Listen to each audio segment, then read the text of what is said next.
اسلام ہمیں نا باطن کا نیک کرتا ہے۔ اسلام عقیدہ توحید کا سبق پڑھاتا ہے۔ دین ہمیں بتاتا ہے کہ تم اس رب کے ماننے والے ہو جسے نہ اونگ آتی ہے نہ نیند آتی ہے۔ تم یہ تصور بناؤ کہ ہر وقت تمہارا رب تمہیں دیکھتا ہے۔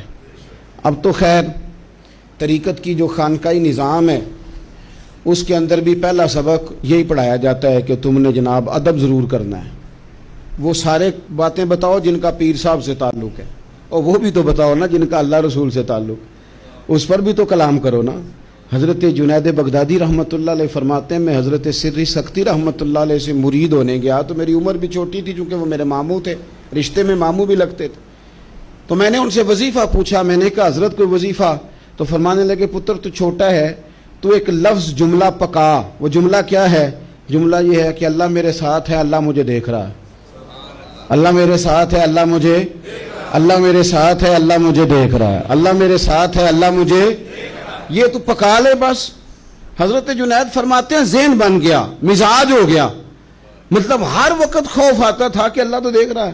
یہ جو تصور ہے نا دین کا کہ اسے نہ نیند آتی ہے نہ اسے اونگ آتی ہے۔ آپ نے روزہ رکھا ہے لیکن اس کا پتہ صرف آپ کو ہے۔ آپ لوگوں کو کہتے ہیں میں نے رکھا ہوا ہے، ٹھیک ہے ابھی رکھا ہوگا، آپ چھپ جائیں جا کے کمرے میں باورچی خانے میں کھا لیں کھانا، کسی کو نہیں پتا، لیکن نہیں نہ کھاتے۔ کیوں نہیں کھاتے؟ اوہو اللہ، تو بس ٹھیک ہو گئی بات۔ پھر کسی ریڑھی سے نا ایک پھل بھی نہیں اٹھا کے کھانا کیونکہ اللہ دیکھ رہا ہے۔ پھر کسی کے حصے کی چیز نہیں کھانی، اللہ صرف رمضان بھی نہیں دیکھتا، صبح و شام دیکھتا ہے، ہر لمحہ دیکھتا ہے، دن رات دیکھتا ہے۔ یہ تصور رمضان پکا کر دے گا آپ کا، اللہ دیکھ رہا ہے۔ یہ تصور رمضان میں پکا ہوتا ہے۔ روزے کا تعلق آپ کی، اسی لیے نبی پاک علیہ السلام نے فرمایا، رب فرماتا ہے روزہ میرے لیے ہے، اس کی جزا بھی میں خود ہی دوں گا۔ اور کچھ لفظ تو اس طرح کے بھی ہیں کہ روزہ میرے لیے ہے اور رب فرماتا ہے میں خود اس کی جزا ہوں۔ یعنی باقی عبادتوں والوں کو ثواب ملے گا، روزہ رکھنے والے کو رب رحمان ملے گا۔ وہ ایک دن نا محمود غزنوی نے اعلان کر دیا محل میں کہ آج میں نے لوٹ سیل لگا دی ہے، جو جس شے پہ ہاتھ رکھے گا نا پورے محل میں اسی کی۔ تو کسی نے جناب زیور پہ ہاتھ رکھا، سونے پہ رکھا، چاندی پہ رکھا، جانوروں پہ رکھا، بیل پہ، ہاتھیوں پہ، تجوری پہ۔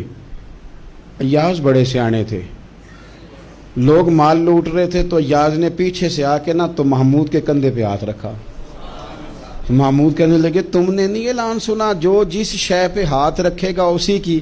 کہنے لگا بادشاہ رکھ تو میں نے دیا ہے، بس تو اپنی بات پہ پکا رہنا، مجھے جو شے چاہیے تھی میں نے اس پر ہاتھ، تجھ سے تجھی کو مانگ کر میں نے مانگ لی ساری کائنات، بس تو پکا رہنا اس بات پہ۔ فرمایا روزہ میرے لیے ہے، میں اس کی جزا دوں گا۔ وہ عملی تصورات روزے میں پکے ہوتے ہیں انسان کے، جو اسے سکھائے گئے۔ ہمارے ہاں اپنا لوگ کہتے ہیں کیمرے لگے ہوئے، خبردار کیمرے کی آنکھ آپ کو، بھئی وہ تو کیمرہ کبھی چلتا ہے کبھی نہیں چلتا، اور ہم تو اس رب کے ماننے والے ہیں، نہ اونگ آتی ہے نہ نیند آتی ہے، ہر وقت دیکھتا ہے، ہر وقت دیکھتا ہے، ہر وقت دیکھتا ہے۔ محمد بوٹے آ سارے ہی سو جاندے، ایک کو جاگدا پروردگار راتی، وہ تو جاگتا ہے ہر وقت۔